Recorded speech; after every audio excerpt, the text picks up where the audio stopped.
सबसे पहले वो सभी लोग जो हमारे चैनल को सपोर्ट कर रहे हैं उनको मेरा धन्यवाद। इस लेक्चर में हम सेक्शन फॉर्मूला के कुछ और क्वेश्चंस डिस्कस करने वाले हैं। कॉन्सेप्ट और 3 क्वेश्चंस हमने सेक्शन फॉर्मूला के फर्स्ट वीडियो में डिस्कस किए थे, फर्स्ट वीडियो लेक्चर में डिस्कस किए थे। तो फोर्थ क्वेश्चन जो कि काफी इंपॉर्टेंट क्वेश्चन है, ये आप अपनी स्क्रीन पर देख सकते हैं। पहले क्वेश्चन की रिक्वायरमेंट को समझते हैं। क्वेश्चन में पूछा गया है कि अगर हमारे पास एक पैरेललोग्राम है, एक पैरेललोग्राम जिसके वर्टिसेस ऑर्डर में गिवन है, मतलब प्रॉपर ए के बाद बी, बी के बाद सी, सी के बाद डी।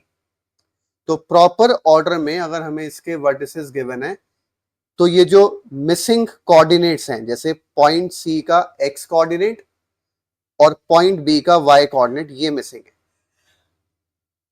तो इनको कैसे फाइंड करना है?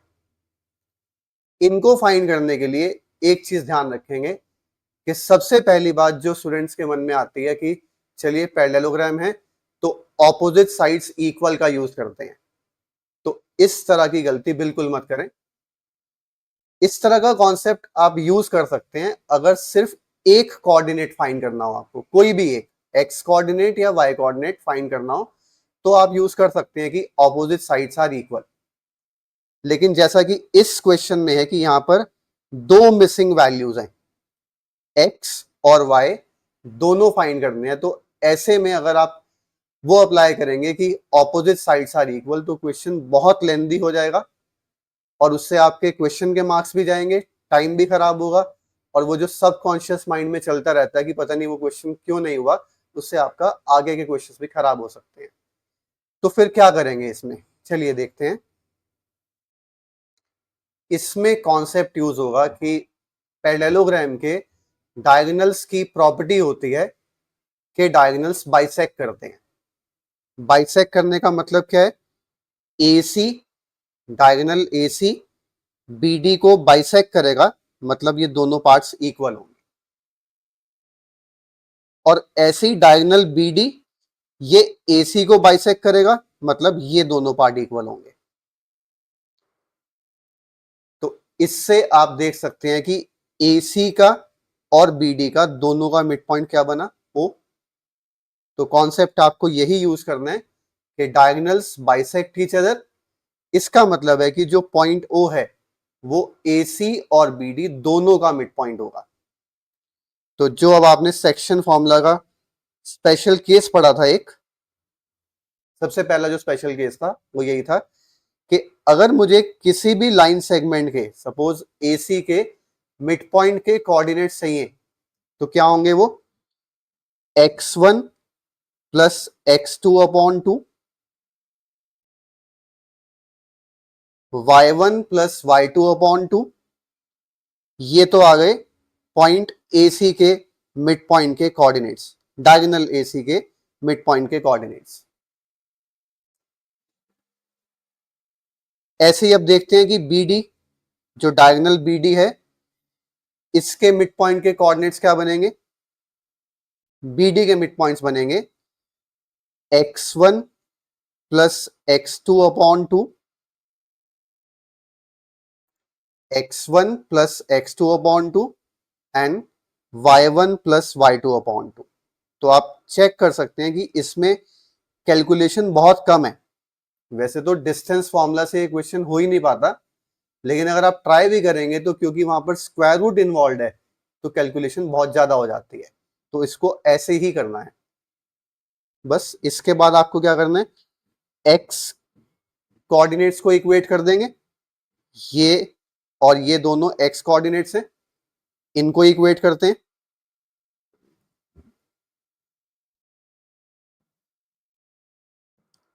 तो ये आ गया 1 plus x upon 2 is equal to 7 upon 2। ये कैंसिल होने से आप देख सकते हैं कि x की वैल्यू बनती है 6। ऐसे ही y कोऑर्डिनेट्स को इक्वेट करेंगे तो बनेगा 8/2 इज इक्वल टू, यहां से 8/2 और यहां से y प्लस 5/2।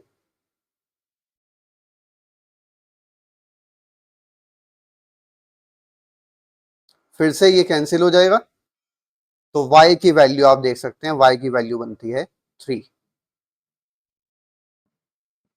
काफी इंपॉर्टेंट क्वेश्चन है ये सभी तरह के एग्जाम्स के लिए, बोर्ड एग्जाम, आपके जो होम एग्जाम में पीरियोडिक या हाफ ईयरली जो भी एग्जाम्स होते हैं सबके लिए काफी इंपॉर्टेंट क्वेश्चन है।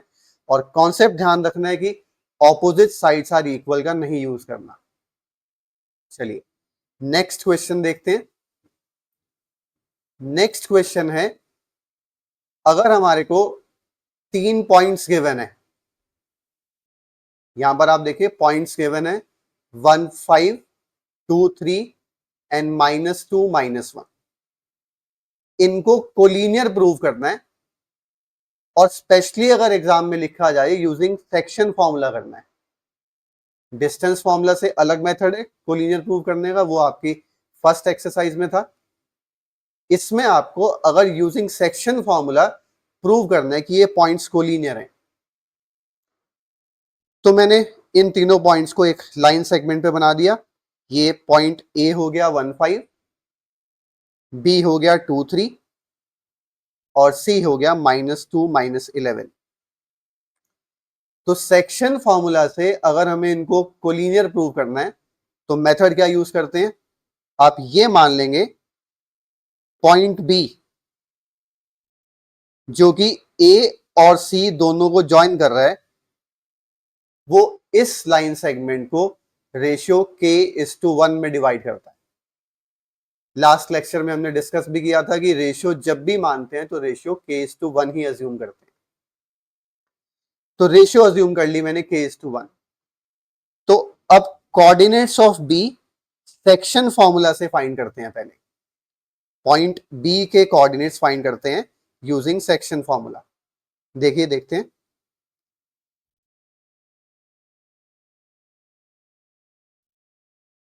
कोऑर्डिनेट्स ऑफ बी बनेंगे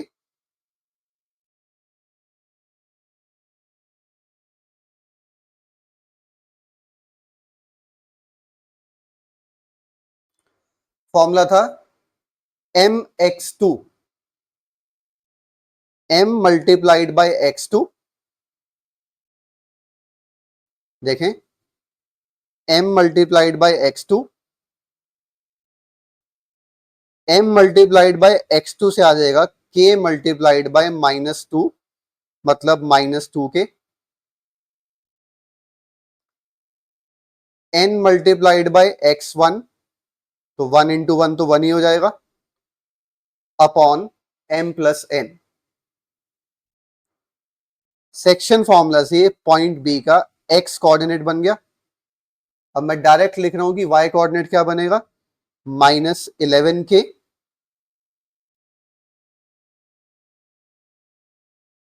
-11k +5 अपॉन k+1। अब आपको क्या करना है, ये तो हमने पॉइंट बी के कोऑर्डिनेट्स फाइंड किए हैं यूजिंग सेक्शन फॉर्मूला, वो आप यहां पर रीजन मेंशन कर देंगे यूजिंग सेक्शन फॉर्मूला।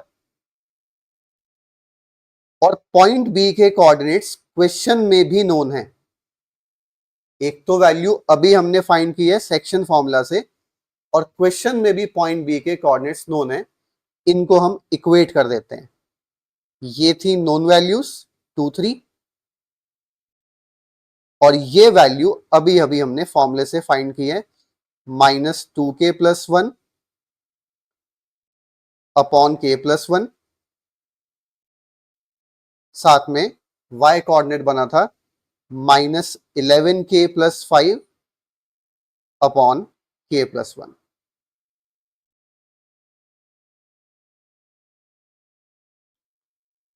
अब आप x कोऑर्डिनेट को x कोऑर्डिनेट से इक्वेट कर देंगे और y कोऑर्डिनेट को y कोऑर्डिनेट से इक्वेट कर देंगे। देखें क्या बनता है, x coordinate equals to x coordinate, ये आ जाएगा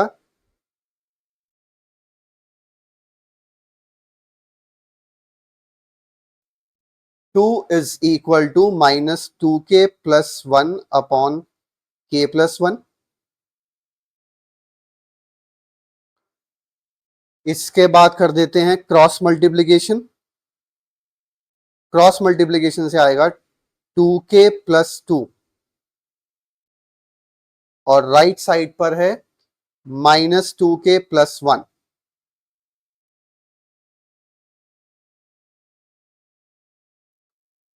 तो यहां से आप चेक कर सकते हैं कि k की वैल्यू बन जाएगी -1/4।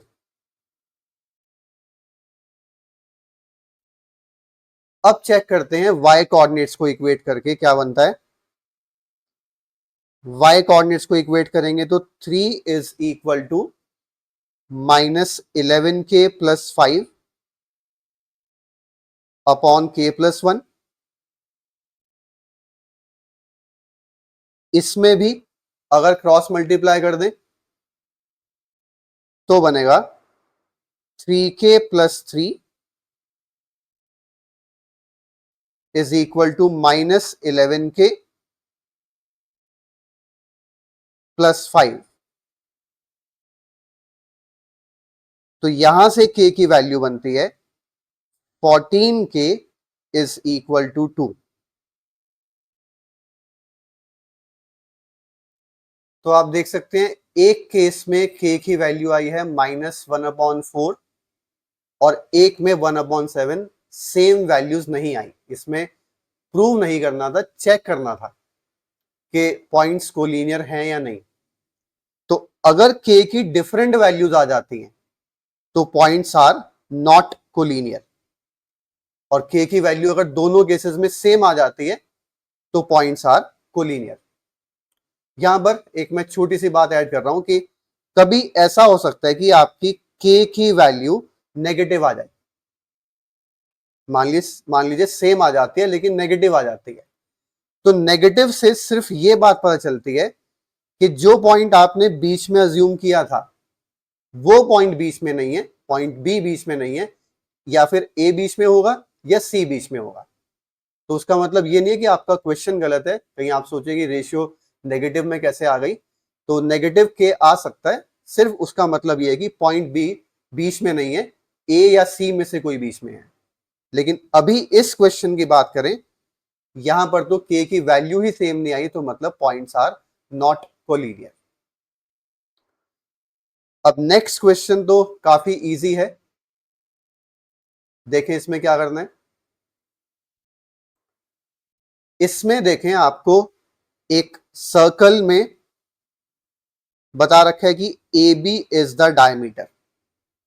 तो मैंने डायमीटर ए बी बना दिया, जिसमें पॉइंट बी के कोऑर्डिनेट्स देखो। पॉइंट बी के कोऑर्डिनेट्स गिवन है 1 4, सेंटर गिवन है 2 -3। सेंटर को हमने ओ अज्यूम कर लिया। पॉइंट ए के कोऑर्डिनेट्स फाइंड करने हैं। तो पॉइंट ए के कोऑर्डिनेट्स फाइंड करने हैं तो पॉइंट ए को अज्यूम कर लेते हैं एक्स वाई। आप कुछ और भी मान सकते हैं, यूजुअली एक्स वाई मानते हैं हम। तो late O -2 -3 be the center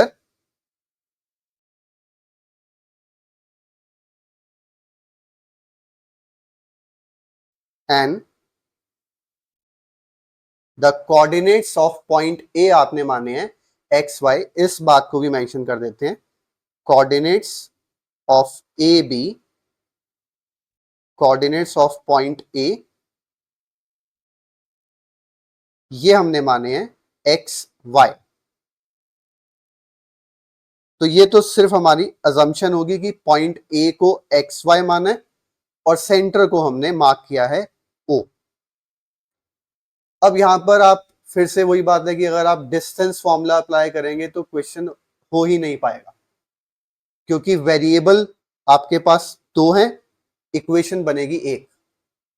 तो आप डिस्टेंस फॉर्मूला यूज करेंगे। चलिए हम यूज करते हैं AO is equal to BO, मतलब रेडियाई ऑफ सेम सर्कल।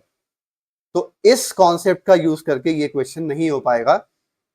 लेकिन अगर ये दोनों इक्वल हैं, इससे एक बात और भी पता चलती है, क्या कि O is the mid point of A B. Centre diameter का मिड पॉइंट होता ही है, तो यहां पर मैंने कॉन्सेप्ट क्या क्या यूज किया, O is the mid point of A B, ये यूज किया। अब एक ही स्टेप में ये काम कर देते हैं। पॉइंट O के कोऑर्डिनेट्स सेक्शन फॉर्मूला के अकॉर्डिंग क्या बनेंगे? सेक्शन फॉर्मूला का जो स्पेशल केस था उसके अकॉर्डिंग पॉइंट ए क्या बनेगा, x1 plus x2 upon 2, x plus 1 upon 2,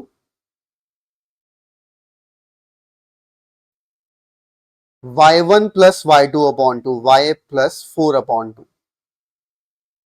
ये तो पॉइंट O के कोऑर्डिनेट्स हमने सेक्शन फॉर्मूला से बनाए। पॉइंट O के कोऑर्डिनेट्स जो गिवन है क्वेश्चन में, गिवन क्या है, 2 माइनस 3, तो दोनों सेम होने चाहिए। क्वेश्चन में जो सेंटर के कोऑर्डिनेट्स गिवन है और जो आपने फाइंड किए यूजिंग सेक्शन फॉर्मूला, दोनों को इक्वल होना चाहिए। अब बस सेम जैसा कि आप सभी क्वेश्चंस में करते हैं, एक्स कोऑर्डिनेट्स को इक्वेट करके देखेंगे। तो डायरेक्ट लिख रहा हूं मैं, क्या बनेगी एक्स की वैल्यू, 4 माइनस 1 मतलब 3, और y की वैल्यू बनेगी -6 माइनस 4 मतलब -10।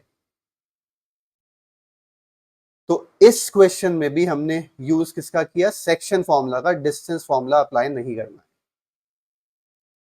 चलिए एक और बहुत इंपॉर्टेंट क्वेश्चन पढ़ते हैं। नेक्स्ट क्वेश्चन देखें, आपकी स्क्रीन पर है।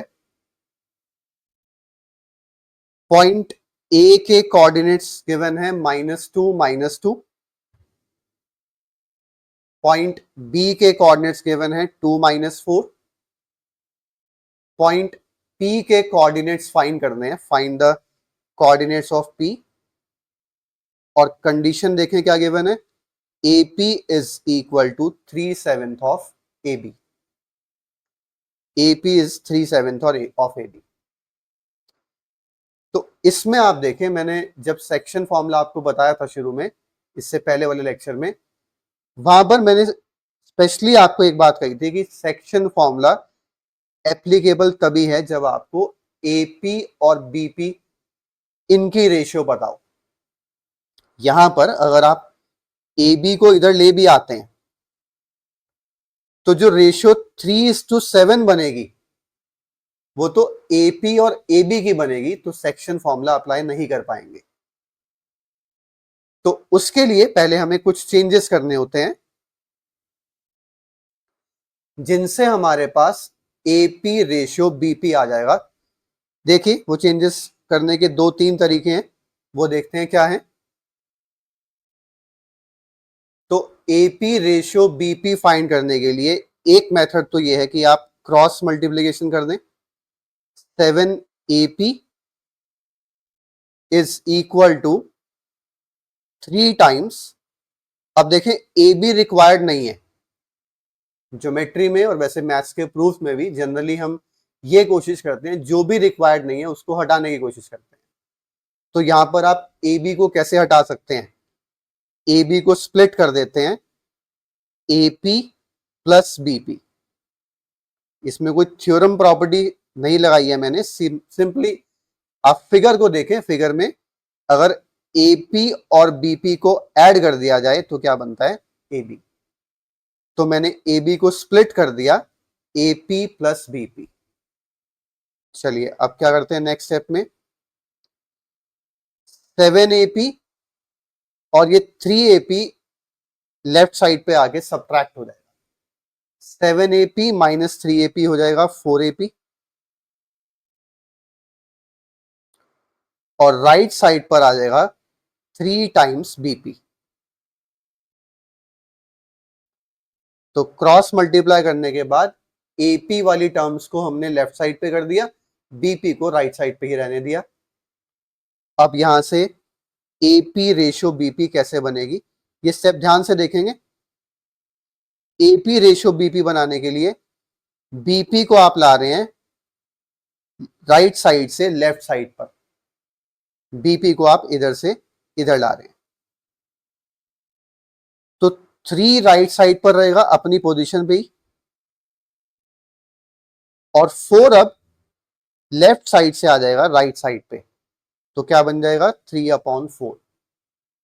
इस स्टेप में ध्यान रखना है कि जब बीपी इधर आ रहा है, राइट साइड से लेफ्ट साइड पे आ रहा है, तो 3 अपनी पोजीशन नहीं बदलेगा। मैंने काफी स्टूडेंट्स को ये गलती करते हुए देखा है, वो इसको 4/3 बना देते हैं। और एक अच्छा ऑप्शन ये भी है कि आप रेशियो बनाने के बाद एक बार क्रॉस मल्टीप्लाई करके देख लें। क्रॉस मल्टीप्लाई करेंगे तो क्या बनेगा, 4 times AP is equal to 3 times BP। इससे पहले वाले स्टेप में यही था, तो इसका मतलब हमने ठीक रेशियो बनाई है। तो अब आप देखो, सेक्शन फॉर्मूला अप्लाई करने के लिए जो रिक्वायर्ड था कि हमें AP और BP की रेशियो चाहिए थी, वो रेशियो हमारे पास आ गई 3:4। बस अब अगर आपके पास रेशियो आ चुकी है 3:4, अब सेक्शन फॉर्मूला अप्लाई कर सकते हैं, क्योंकि अब हमारे पास AP और BP की रेशियो है। तो कोऑर्डिनेट्स ऑफ P बनाते हैं। अब कोऑर्डिनेट्स ऑफ P आर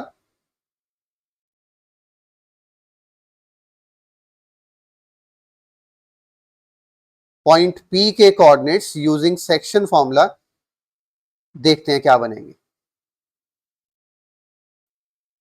फिर से वही m मल्टीप्लाइड बाय x2 हो जाएगा 6, n multiplied by x1 6 minus 8, 6 minus 8 हो जाता है -2 upon m plus n।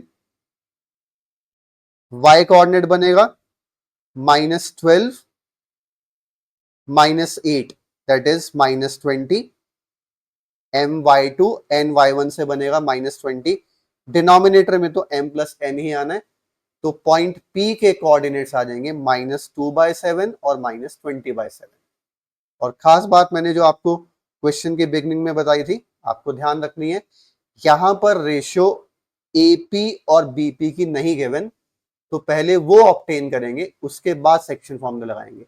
Direct apply करेंगे तो उसमें कोई मार्क्स नहीं मिलते। चलिए, ये भी काफी इंपॉर्टेंट क्वेश्चन है। एक और क्वेश्चन देखते हैं, नेक्स्ट क्वेश्चन।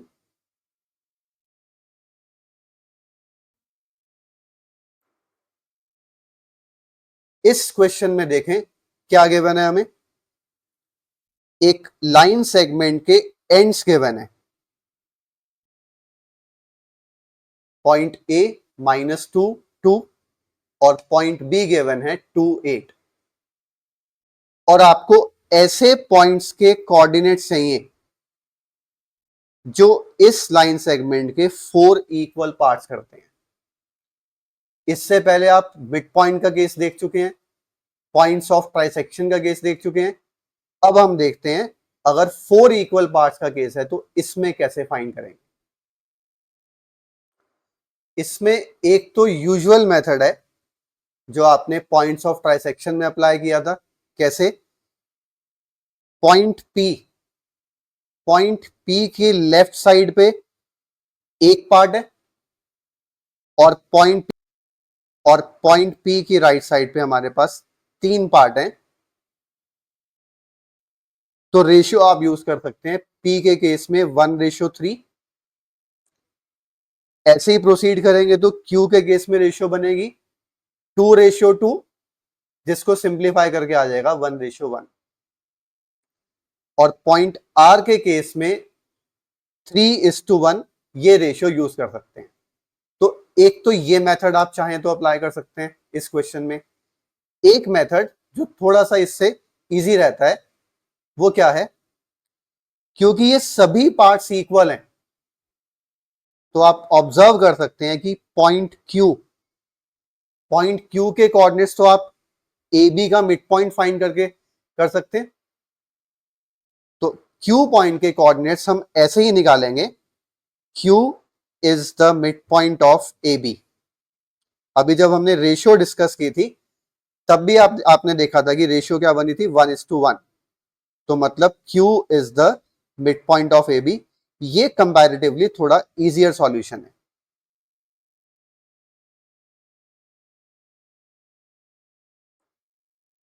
तो Q is the mid point of A B अगर आप यूज करते हैं तो मिड पॉइंट फाइंड करना तो वैसे ही इजी रहता है। x1 plus x2 upon 2 -2 plus 2 हो जाएगा 0, 0 upon 2 0, y1 plus y2 upon 2, 2 plus 8 10, 10 upon 2 5, reason mention कर देंगे यहां पर यूजिंग सेक्शन फॉर्मूला।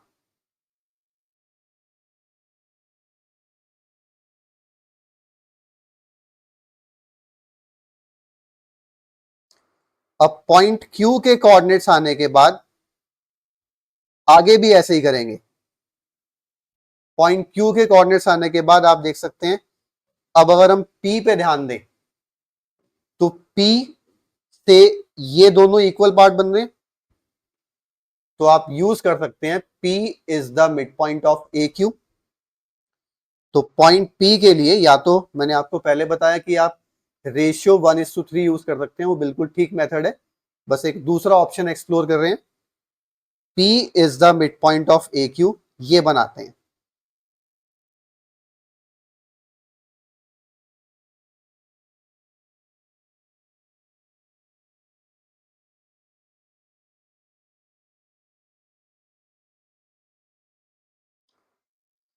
तो अगर P मिड पॉइंट है तो पॉइंट P के कोऑर्डिनेट्स क्या बनेंगे?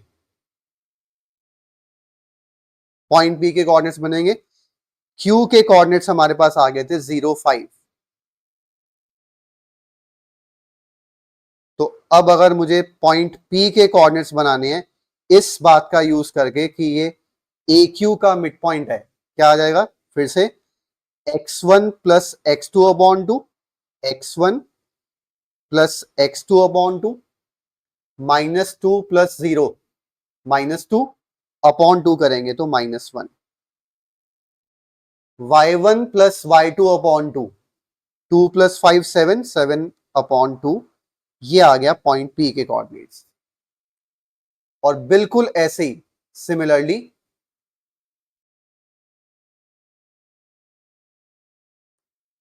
Q को भी अगर आप मिड पॉइंट अज्यूम करें, फिगर में देखते हैं, अगर आप देखें सॉरी Q तो आ चुका था, R को भी अगर आप देखें R is the mid point of QB।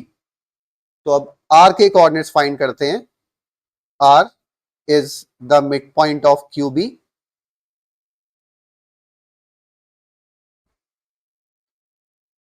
इससे R के कोऑर्डिनेट्स क्या बनेंगे?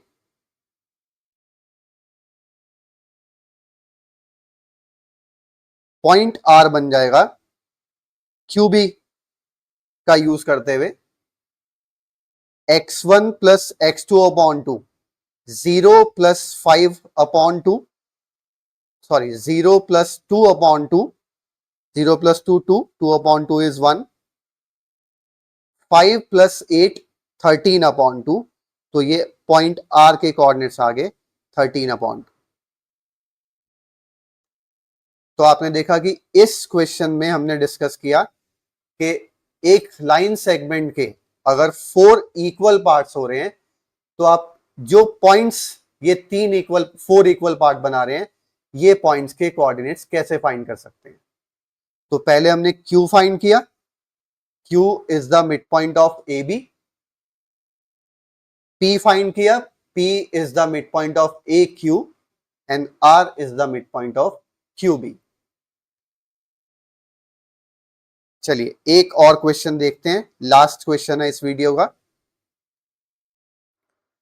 देखते हैं क्वेश्चन क्या गिवन है।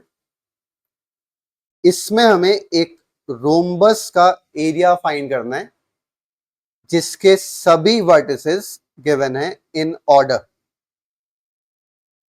तो ये वर्टिसेस को मैंने फिगर में ABCD मार्क कर दिया है। अब एरिया ऑफ रोम्बस क्या होता है? एरिया ऑफ रोम्बस होता है half into product of diagonals, half into diagonal AC into diagonal BD। तो अगर आप देखें तो ये क्वेश्चन इस टॉपिक में सेक्शन फॉर्मूला में आपकी बुक्स में, कई बुक्स में सिर्फ कंफ्यूज करने के लिए दिया हुआ है। ये क्वेश्चन असल में डिस्टेंस फॉर्मूला से होना है। क्योंकि अगर मुझे AC की लेंथ फाइंड करनी है तो उसके लिए भी डिस्टेंस फॉर्मूला अप्लाई होगा और ऐसे ही BD के लिए भी। तो इसको हम करेंगे यूजिंग डिस्टेंस फॉर्मूला, जिसके लिए आपको दोनों डायगोनल्स की लेंथ चाहिए। AC की लेंथ फाइंड करते हैं। AC की लेंथ आएगी under root x2 minus x1। x2 minus x1 मतलब -1 -3 हो जाता है -4। x2 माइनस x1 का करना होता है हमें square. y2 minus y1 4 minus 0, 4 minus 0 हो गया 4। y2 माइनस y1 का भी स्क्वायर करना होता है और इनको ऐड करते हैं। इसको आप देखेंगे ये बन जाएगा 16 प्लस 16 32 और 32 के फैक्टर्स बनाएंगे तो वो हो जाएगा सिंप्लीफाई करके 4√2। और वैसे स्क्वायर रूट के अंदर जब भी ये ऐसे दो सेम वैल्यूज का स्क्वायर ऐड करते हैं, इन जनरल मैं आपको बता रहा हूं, ये हमेशा अगर कुछ भी है ऐसा, सपोज ए स्क्वायर प्लस ए स्क्वायर है हमारे पास, तो आपको कुछ भी इवैल्यूएट करने की जरूरत नहीं है, आंसर हमेशा a√2 ही बनेगा। अगर यहां पर कोई बहुत बड़ी वैल्यू आ जाती है, सपोज यहां 4 की जगह कुछ अजीब सा सपोज 49 ही आ जाता है, तो 49 स्क्वायर प्लस 49 स्क्वायर डायरेक्ट लिख सकते हैं आप 49√2। माइनस से इसमें कोई फर्क नहीं पड़ेगा क्योंकि स्क्वायर कर रहे हैं तो माइनस साइन हट जाएगा। अब फाइंड करते हैं length of BD using section formula, sorry using distance formula. Using distance formula अगर आप BD फाइंड करेंगे, फिर से x2 माइनस x1 -2 -4 -6 का स्क्वायर, y2 माइनस y1 -1 -5 फिर से -6 का स्क्वायर, तो -6 का स्क्वायर प्लस -6 का स्क्वायर। अभी मैंने आपको बताया ऐसे क्वेश्चंस में आप डायरेक्ट क्या यूज कर सकते हैं, a√2, मतलब इस केस में क्या आ जाएगा 6√2। तो अब जो हमें एरिया ऑफ रोम्बस फाइंड करना था, क्या बनेगा, हाफ इंटू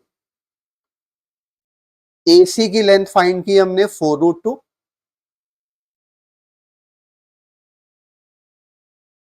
और BD की लेंथ हमने फाइंड की 6√2। तो देखते हैं फाइनल आंसर क्या बनेगा इसमें।